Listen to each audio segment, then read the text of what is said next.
Fala meus amigos, estamos começando aqui mais um vídeo do canal e no vídeo de hoje a gente vai comentar uma situação absurda que envolveu esse blogueiro bolsonarista chamado Alan dos Santos, que está foragido nos Estados Unidos, né? Ele teve uma ordem de prisão decretada aqui pelo Alexandre de Moraes em outubro do ano passado e fugiu, né? Meteu o pé para os Estados Unidos. E esse pedido de prisão dele está, enfim, foi feito graças a um pedido da Polícia Federal e envolvia o inquérito das fake news e também ataques do Alan dos Santos aos integrantes do STF, da Corte Brasileira, além de participação dele também nas milícias digitais bolsonaristas que tem aí, enfim, inflado e cometido crimes sistematicamente no Brasil nos últimos anos, né? Então o Alan dos Santos saiu fora, né? Fugiu para os Estados Unidos e depois inclusive foi reclamar, enfim, foi o advogado dele, que se chama Renan Oliver Filho, tentou entrar contra essa prisão preventiva, né? E as medidas cautelares, porém o Edson Fachin confirmou a decisão do Alexandre de Moraes e continua, né, ele continua com ordem de prisão, que ele realmente sumiu, foi para os Estados Unidos. E de lá ele continua fazendo as lambanças dele. A última que ele fez envolveu um sujeito completamente desconhecido ali, um cara estava saindo do local onde havia um encontro ali envolvendo integrantes do STF lá nos Estados Unidos, em Nova York, né? E o Alan dos Santos começa a interpelar o sujeito. Então eu vou ler aqui para vocês também, né, rapidamente deixei o link aqui com esse vídeo, com as imagens gravadas pelo próprio Alan dos Santos, né, ofendendo o cara, atacando o cara do nada. Esse é um negócio impressionante. E a gente vai falar um pouco sobre isso aqui, sobre alguns dos absurdos que ele fala, né? Alguns dos absurdos que comparecem na fala dele e que representam um pouco esse extremismo que a gente tem vivido no Brasil dos últimos anos, tá? Então ele vira para o cara, né, e diz assim, o que o senhor tem a dizer sobre as manifestações aqui? Aí o cara diz, eu não sei nada. Aí ele diz, não sabe nada? O Brasil não está virando uma tirania? Quer dizer, ele começa já assim, ele começa a querer forçar a barra do cara a concordar com ele. O cara disse, eu não sei de nada. Quer dizer, o cara deu a resposta dele, né? E aí ele faz uma pergunta que é assim, o Brasil não está vivendo uma tirania? Quer dizer, a pergunta dele é para impor a resposta, né? E aí o cara diz, você mora onde? Ele pergunta, você mora onde? Quer dizer, nitidamente ele nem sabia quem era esse sujeito, né? E aí o Alan dos Santos vira e diz assim, eu sou jornalista aqui. Quer dizer, uma figura extremamente prepotente. Eu sou jornalista, como quem diz, só eu posso fazer pergunta. Quem é você para fazer pergunta para mim? Entendeu? Quer dizer, é uma falta de educação, uma falta de respeito absurda e uma falta de inteligência, na verdade, né? Porque aquelas pessoas que não têm inteligência de dar uma resposta, né? Salvo se você estiver numa situação conflitante da sua vida, mas se você não está em situação conflitante e você age dessa maneira, é porque não tem inteligência nenhuma em jogo. Você tem ali a violência gratuita, né? E é exatamente isso que é uma frequente no comportamento dos bolsonaristas, não é só do Alan dos Santos, né? Tem outras figuras bolsonaristas aí, o tal de Adrilles também, que foi BBB, né? Virou comentarista de extrema-direita da Jovem Pan, Rodrigo Constantino, enfim, Caio Coppola, aquele sujeito Salles, que foi ministro também, agora é comentarista. Todos eles são extremamente violentos, são pessoas que dão respostas violentas porque não tem argumento. Essa é a grande verdade, né?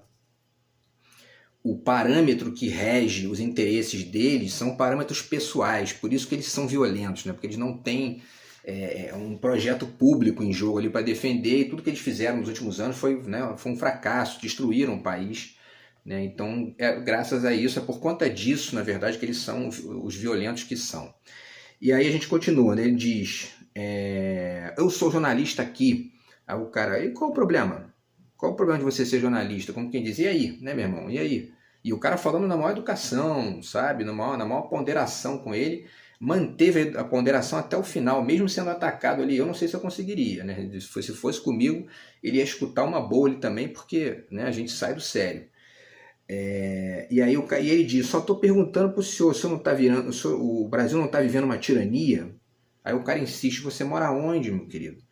E aí é o caso, né? Seria o caso até de dizer, né? Ele teria que dizer, na verdade, eu morava no Brasil, mas tenho como minha prisão, né, decretada no Brasil e não posso voltar. Né? Mas ele não pode dizer isso, então o que ele fez? Começou a atacar o cara, né? E aí ele vira e diz, responde o que eu estou perguntando, rapaz, seja homem. Quer dizer, e é engraçado que ele diz, seja homem para o cara, responde o que eu estou perguntando, e o cara fez uma pergunta para ele e ele não respondeu. Então, quer dizer, né, tá longe de ser homem, é um moleque. Né? Um moleque chega para o cara e diz, seja homem, responde o que eu estou perguntando. O cara tinha acabado de fazer uma pergunta para ele que ele não respondeu também. Então, quer dizer, é uma contradição atrás da outra, né? E ele continua. Aí o cara vira para ele, ele começou a gritar, né? E aí o cara vira para ele e diz, vem cá, você vai me bater? O Alan dos Santos, não vou bater nada não, só tenho liberdade de perguntar o que eu quiser. E a gente vai falar um pouco sobre essa questão da liberdade aqui também, que é mais um absurdo, né, nesse contexto que a gente está vivendo hoje, mas que vale a pena refletir filosoficamente, né? Aí o cara vira e dá a resposta fatal, né, e diz, e eu tenho liberdade de não responder. Simples assim, você tem liberdade de perguntar o que você quiser, eu tenho liberdade de responder o que eu quiser. E aí ele diz, então não responde, fica calado, seu covarde, fica calado, seu covarde, seu merda. Chama o cara de merda, seu merda, entendeu? Eu tenho liberdade para dizer isso aqui. A grande verdade é que os Estados Unidos deveriam já ter extraditado o Alan dos Santos para o Brasil. Não fazem por dois motivos, ou porque concordam com o que ele está fazendo, porque os Estados Unidos têm esse viés golpista também, né?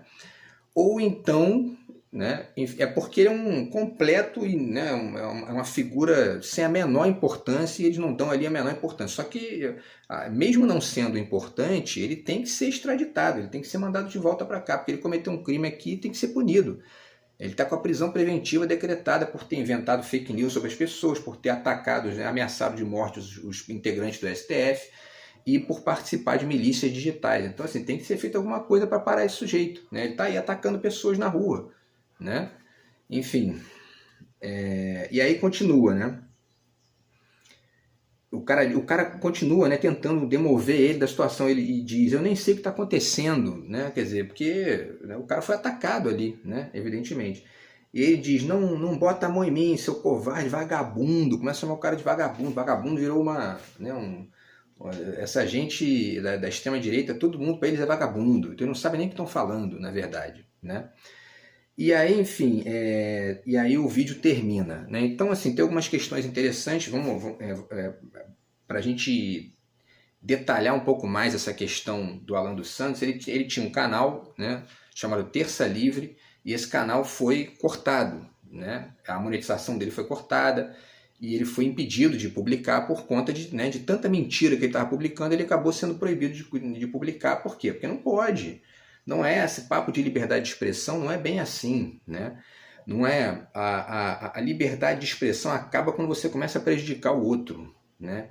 Quando começa a ficar evidente que você está prejudicando alguém, está prejudicando os outros, aí entra a justiça em jogo para poder travar o seu comportamento, se você estiver prejudicando alguém. Então não é assim, entendeu? E aí vamos continuar, né? Na verdade, para poder finalizar aqui o resumo da questão do Alan dos Santos e fazer comentários filosóficos rápidos aqui a respeito da fala dele. Né? Há registro de repasses de grana de diversos servidores públicos para o Alan dos Santos, um deles com transferência de R$40 mil para o blogueiro, e há a suspeita de que ele recebe dinheiro, inclusive, da família Bolsonaro, já tem tempo, né? Porque a gente sabe que eles funcionam aí uma lógica de grupo ali mesmo, né? De grupelho, enfim, né? É uma gangue, na verdade, a extrema-direita brasileira, tocando terror no país. Aí já tem, né, desde que o Bolsonaro pegou o microfone para poder fazer apologia a um torturador na Câmara, no processo, no golpe, né, no impeachment da Dilma, é que esse comportamento bolsonarista tem saído do armário. Eu tenho dito aqui que isso tem um aspecto positivo, porque ele saindo do armário a gente pode fazer a dialética necessária, mas enquanto isso a gente vai aturando essas situações violentas e absurdas. Quem conseguir ver o vídeo aqui, né, o vídeo tem 1 minuto e 20 segundos, mas é um negócio assim bizarro, porque ele começa a gritar com o cara, né? O cara, ele diz pro cara, o Brasil não está vivendo uma tirania, aí o cara não está nem aí para ele. Meu irmão, você mora onde? Como quem diz, né? Eu não estou preocupado com o teu assunto aí, cara. Mas baixo, com educação, e ele começa a gritar com o cara, xingar o cara de merda, de vagabundo. Quer dizer, é esse comportamento da extrema-direita que a gente está a gente tá tendo que aturar no Brasil nos últimos anos, né? Porque o Bolsonaro foi uma espécie de funil, né? Foi uma espécie de, ele foi uma espécie de ovo da serpente ali. Enfim, ele de certa forma, né, o comportamento dele permitiu, por uma via de identificação, que um monte de gente que pensa dessa mesma maneira fascista, violenta ou ingênua, porque eu conheço pessoas, inclusive, que são gentis, educadas, mas são bolsonaristas. Então, quer dizer, quando não é violento e fascista, é ingênuo, é ingenuidade, né? Gente que está aí, que caiu nessa conversinha fiada de PT, bandido e tudo mais, e, enfim, e aderiu, né? Mas o fato é que isso saiu do armário e a gente está tendo que aturar, mas enfim, o fato é que a gente tem que ir ao mesmo tempo fazendo a dialética disso para poder gerar contrapontos, gerar reflexão, filosofia, né, de fato, extensão de raciocínio aqui, complexidade, para a gente poder compreender o processo e aos pouquinhos ir ajudando, né, a minimizar esse desastre que é o bolsonarismo e tentar ir migrando para um outro caminho. Né? Tem esse aspecto, né?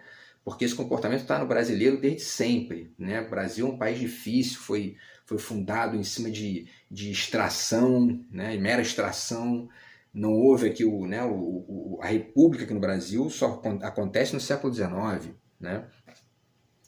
A independência no século XIX e depois a república no final do século XIX, ou seja, a gente está aí, né, ainda tem muito caminho, ou seja, né, depois do descobrimento a gente ainda teve aí quase 400 anos, né, para poder ter a república instituída e assim mesmo depois uma série de golpes, né, a gente acabou com a ditadura militar em 1985 aqui no Brasil, então isso tem, né, 37 anos.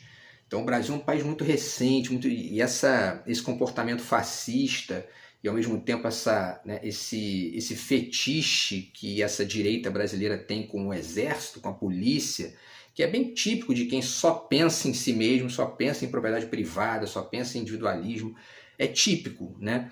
Mas esse comportamento no Brasil é bem específico, porque você não vê isso em lugar nenhum do mundo, não existe polícia militar, por exemplo, né? Não existe mais em lugar nenhum do mundo, no mundo desenvolvido, evidentemente, né? E essa percepção do exército como um ator político também não existe em lugar nenhum do mundo. Isso é um índice de atraso que a gente tem no Brasil e a gente precisa lutar contra isso para poder superar isso. Os países desenvolvidos do mundo já fizeram o seu processo de reflexão. Por exemplo, a Alemanha nazista, os Estados Unidos fazem isso o tempo todo através do cinema, né, que é muito produzido por judeus. Então estão o tempo todo ali ressignificando essa questão, ainda que eles não façam as próprias reflexões sobre o racismo deles lá, por exemplo, né? Ainda que, bom, de certa forma o cinema também produz isso, né? E a gente tem que fazer isso também em relação à ditadura militar, porque a gente precisa superar isso, né? A gente não pode ter 58 milhões de pessoas votando num sujeito como Bolsonaro, né? Então, voltando às questões aqui, né, do Alan dos Santos, tá? Então ele tem esse diálogo bizarro com o cara, e a gente finaliza aqui dizendo que, né, ele responde a 2 inquéritos, então repetindo isso aqui, né, ele responde a 2 inquéritos, um de divulgação de fake news e ataques a integrantes do STF, e o segundo por atuação das milícias digitais que trabalham contra a democracia e as instituições do país. Isso está numa reportagem aqui do Correio Brasiliense, que eu vou deixar para vocês no link aqui também, tá, pessoal? E aí, para finalizar, a gente vai falar de alguns temas específicos que têm a ver com essa fala dele, tá? E ao mesmo tempo deixando dicas literárias para vocês aqui conectadas com isso, tá? Então, por exemplo, essa fala dele dizendo que eu sou jornalista aqui, né? Ele tem uma perspectiva radicalmente ditatorial do que é a entrevista, né? E, dito isso, a gente deixa aqui algumas dicas, né? Especialmente esse livro aqui, da Cremilda de Araújo Medina, Entrevista, o diálogo possível. Tá aqui, ó, a gente deixa essa dica. Esse livro é um livro que eu li na época da faculdade de jornalista, sou jornalista formado, né? E assim, um absurdo essa fala do Alan dos Santos, né? Isso não é postura de jornalista, um jornalista digno, né? O jornalista digno abre justamente para o diálogo, né? O diálogo possível. E aí ela fala, inclusive aqui, vale a pena citar, né? Ela tem um trecho aqui na página 89 que diz assim, né? Então, ainda mais um esforço. Onde as portas do diálogo possível... Onde? Né? É uma pergunta que ela faz. Onde as portas do diálogo possível neste planeta devorado por isolamentos, solidão, desencontros? Na verdade, a gente pode fazer um deslocamento dessa frase dela aqui para o momento atual, que esse livro já é antigo, né? E dizer onde as portas do diálogo possível neste planeta devorado por ódio, por ressentimentos violentos da direita, da extrema-direita e pelo fascismo que a gente está vivendo no Brasil, né? Onde o diálogo possível, né? O diálogo possível é quando você estabelece uma entrevista, né? E essa palavra é muito interessante, porque entrevista significa isso, né? É entre duas vistas, pelo menos, ou mais, né? Quando tem mais pessoas envolvidas, mas tem funciona pelo menos entre duas vistas e não um monólogo. E pessoas como Alan dos Santos funcionam justamente através do monólogo. Eles só sabem falar, eles não querem escutar, né? Pessoas assim não escutam ninguém, né? Vivem no monólogo constante porque o diálogo não se estabelece, tá? Então segue aqui a dica, entrevista, o diálogo possível, da Cremilda de Araújo Medina. É o primeiro livro que a gente indica hoje, tá? Ainda nessa esteira das entrevistas, tem mais 3 livros aqui bacanas. 2 de entrevistas envolvendo o Jorge Luiz Borges, tá? Para o Oswaldo Ferrari. Esse aqui é o Sobre os Sonhos e Outros Diálogos. São entrevistas belíssimas do Borges, tá? E aí você tem a ideia do que é uma entrevista de verdade, né? Uma entrevista civilizada e ao mesmo tempo com deslocamentos, né? Com provocações de uma pessoa inteligente, um cara brilhante que era o Jorge Luiz Borges, tá, pessoal? E esse é o primeiro livro, que é o Sobre os Sonhos e Outros Diálogos.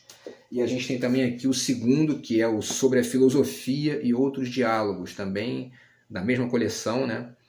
Entrevistas do Borges para o Oswaldo Ferrari. Então isso também é uma forma interessante de entender o que é uma entrevista bem feita, e não essa porcaria que é esse comportamento mal educado, estúpido, né? Desse retardado que é o Alan dos Santos, tá? E por último, nessa dica ainda desse campo das entrevistas, a gente deixa essa dica aqui, que é o Entrevistas sobre o Fim dos Tempos, tá? São entrevistas com Humberto Eco, né? Tá aqui, com o Jean Delumeau, o Stephen Jay Gould, que é um cientista, né?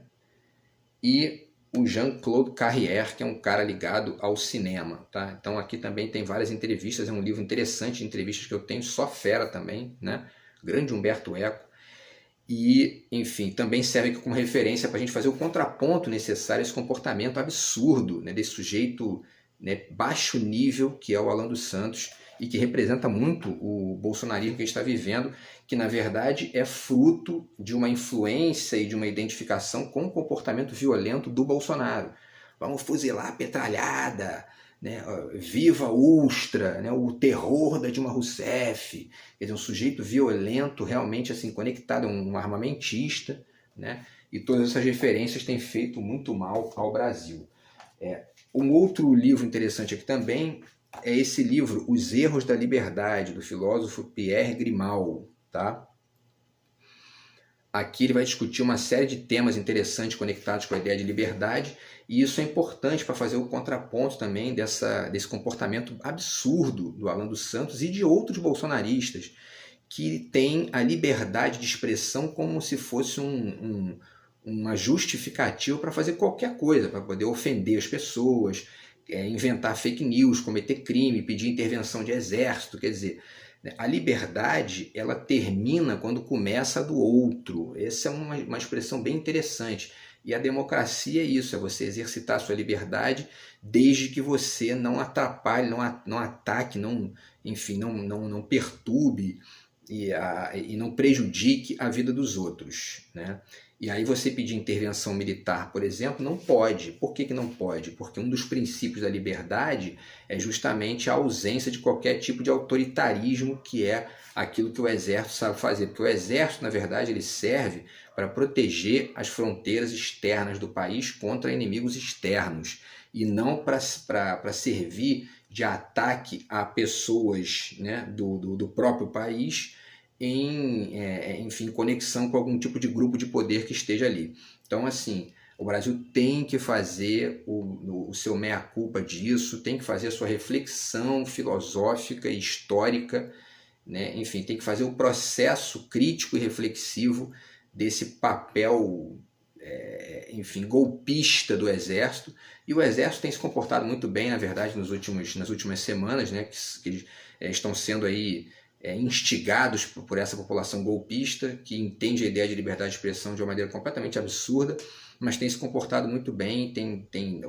Ontem, inclusive, ontem ou anteontem, na verdade, a gente teve já uma reação no Pará, por exemplo, já retirando essas barracas. Quer dizer, essa gente está parada na porta de exército, sendo municiada com dinheiro e comida por empresários ricos, aí, bolsonaristas, e pedindo intervenção militar. Essas pessoas têm que ser punidas, né? Chega, não dá mais, entendeu? Para aturar essa gente. Então, esse livro do Pierre Grimal, tá? Que é Os Erros da Liberdade, ele ajuda a entender bastante essa questão. Tem uma série de livros, né, sobre a questão da liberdade. A gente deixa esse aqui como referência para vocês, para poder falar um pouco sobre isso também e ponderar esses excessos do bolsonarismo. E aí mais 2 livros que eu deixo aqui como, né, para finalizar o vídeo. Esse livro aqui do Eugênio Butti, sobre ética e imprensa, é um livro muito interessante também, e o Alan dos Santos deveria ler isso aqui para poder aprender o que é um jornalismo realmente ético, tá? E não ficar atacando as pessoas na rua e achando, né, numa prepotência arrogante, patética, estúpida e deplorável, que só ele pode fazer pergunta para os outros não podem fazer para ele, entendeu? Quer dizer, ele tem o direito de não responder, mas ele não pode atacar as pessoas que estão fazendo a pergunta. E foi uma pergunta educada do cara, o cara não ofendeu ele. Pelo contrário, quem ofendeu foi o Alan dos Santos, começou a xingar o cara e tudo que é nome, xingou o cara de merda, enfim. E por quê? Porque o cara fez uma pergunta para ele: você mora onde? Entendeu? Então, enfim, esse livro do Eugênio Butti tem uma reflexão extensa aqui, importante. Eu também li esse livro na faculdade, sobre a questão da ética envolvendo o jornalismo. Então é uma referência muito boa também para poder deixar, né, com o Alan dos Santos. É aquela história, né? A gente vai saber, né? Vai saber se o Alan dos Santos, a gente costuma dizer, já anda e fala, né? Porque para ter um comportamento desse de animal, né, a gente imagina que de repente nem lê, esse idiota sabe. Mas a gente deixa a referência porque a gente tem sempre que acreditar no ser humano, né? A gente vai até o final, né, no sentido de tentar acreditar que as pessoas podem melhorar, né? E para finalizar o vídeo, pessoal, eu acho também que é interessante citar isso aqui, que é uma referência metafórica, tá? Mas interessante, que é o livro Escândalos da Tradução, do Lawrence Venuti, tá? Por que eu estou citando esse livro? Porque eu achei interessante, né, o fato de que o Alan dos Santos não entendeu nada que o cara falou, né? O cara tentou ali estabelecer uma dialética com ele e ele não conseguiu traduzir, de fato, a ponderação do cara. Por quê? Porque já estava com uma tendência belicista na fala, e aí essa dificuldade de tradução do que o outro está dizendo é que muitas vezes gera os conflitos, a violência, né? Enfim, e as turbulências de relacionamento. Então, enfim, é interessante deixar esse registro aqui, porque esse livro é bem interessante, do Lawrence Venuti. Ele conta aqui uma série de escândalos envolvendo, né, os processos de tradução na história da humanidade, e de certa forma a tradução é um tema que é muito mais amplo do que só a tradução de textos para outras línguas, né? É a própria tradução das intenções da fala, né? Enfim, da ponderação necessária para dialogar. Tudo isso diz respeito à tradução também, né? Quer dizer, a gente não consegue dialogar bem com outra pessoa se a gente não tiver uma capacidade mínima de traduzir as intenções, de traduzir uma ponderação que a outra pessoa está fazendo. E isso o Alan dos Santos mostrou que até agora não sabe, né? E a gente tem que torcer aqui para ver se ele aprende, E a gente faz aqui esse vídeo então para discutir esses excessos bolsonaristas a partir desse evento bizarro, né, que foi esse ataque, um ataque de um animal, né? O cara conversando com ele numa boa e ele, né, atacando. Daqui a pouco ele começou a atacar o cara. Tu não, meu irmão, não sei o que, tão merda, tão vagabundo. Começou a xingar o cara e, enfim, isso é deplorável. A gente tem que deplorar isso e fazer a dialética disso aqui para tentar superar essa violência bolsonarista que continua prejudicando o nosso país. Enfim, e a gente vai continuar aturando isso, porque eles nitidamente não vão parar, né? Eles precisam, alguns, conhecer a mão da justiça, né, quando acontecem excessos, como por exemplo ficar pedindo intervenção militar. Agora, aqueles que são meramente, né, mal educados, a gente tem que começar a fazer a dialética, né, para que eles percam força, né, e o bolsonarismo também vá diminuindo aí a sua influência e a gente possa superar essa fase bizarra que a gente está vivendo no Brasil. Beleza, pessoal? Então é isso, espero que vocês tenham gostado. Tá? E a gente se vê no próximo vídeo para refletir mais questões. Tá? Grande abraço, até a próxima e valeu!